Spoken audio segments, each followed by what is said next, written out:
जय हिंद साथियों। तो चलिए शुरू करते हैं आज का करंट अफेयर्स रिवीजन। इंडिया ने नेशनल सिक्योरिटी को मजबूत करने के लिए 50 से अधिक एडवांस्ड स्पाई सैटेलाइट लॉन्च करने की योजना बनाई है, जिनमें सिंथेटिक अपाचर रडार टेक्नोलॉजी होगी, जो नाइट टाइम और ऑल वेदर सर्विलियंस के जरिए बॉर्डर मॉनिटरिंग और रियल टाइम इंटेलिजेंस को मजबूत करेगी। साइना नेहवाल ने कॉम्पिटिटिव बैडमिंटन से रिटायरमेंट अनाउंस किया, जिन्होंने लंदन ओलंपिक 2012 में ब्रॉन्ज मेडल जीतकर बैडमिंटन में ओलंपिक मेडल पाने वाली पहली इंडियन वुमेन का इतिहास रचा है।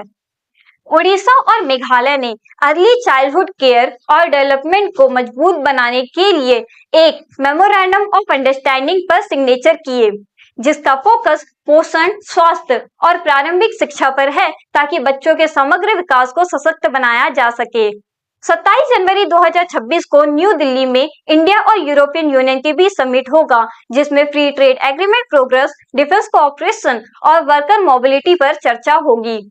असम सरकार ने हायर एजुकेशन और रिसर्च को बढ़ावा देने के लिए अटल विचल अग्रगामी असम स्कीम के तहत रिसर्च स्कॉलर्स को 25,000 रुपए प्रति माह और दिव्यांग स्कॉलर्स को 40,000 रुपए प्रति माह की फाइनेंशियल असिस्टेंस देने की घोषणा की है, जिसका उद्देश्य एकेडमिक रिसर्च और इनोवेशंस को मजबूत करना है।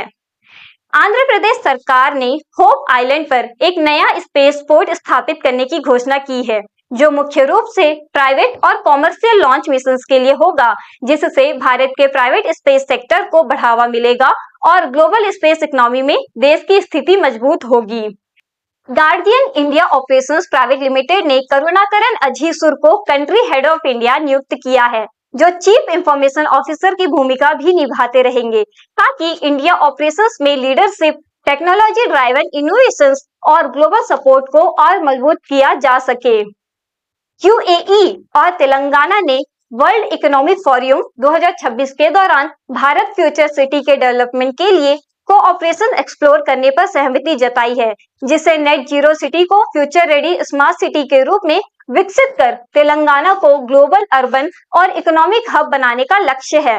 इंडिया और नामीबिया ने जनवरी 2026 में हुई 5वीं फॉरेन ऑफिस कंसल्टेशंस के दौरान डिफेंस और क्रिटिकल मिनरल सहित कई स्ट्रेटेजिक सेक्टर्स में कोऑपरेशंस को और गहरा करने पर सहमति जताई है, जिससे रिसोर्स सिक्योरिटी, इकोनॉमिक पार्टनरशिप और बिलेटरल रिलेशंस को मजबूती मिलेगी।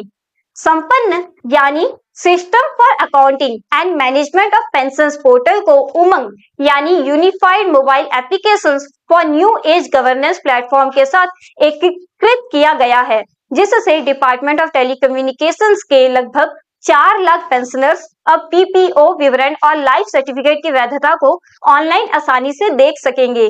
233 साल पुरानी वाल्मीकि रामायण के संस्कृत मैन्युस्क्रिप्ट को सेंट्रल संस्कृत यूनिवर्सिटी द्वारा अयोध्या के इंटरनेशनल राम कथा म्यूजियम को सौंपी गई, जो देवनागरी लिपि द्वारा लिखी गई है। पंजाब ने लुधियाना में अपना पहला डॉग सेंचुरी लॉन्च किया, ताकि स्ट्रे डॉग्स प्रॉब्लम को टैकल किया जा सके। इंडिया, मालदीव्स और श्रीलंका ने इंडियन ओशियन की सुरक्षा को मजबूत करने के लिए एक्सरसाइज दोस्ती 17 में हिस्सा लिया, जिसका एम तीनों देशों के बीच कोऑर्डिनेशन बढ़ाकर सी लेन्स में सेफ्टी और स्टेबिलिटी सुनिश्चित करना है।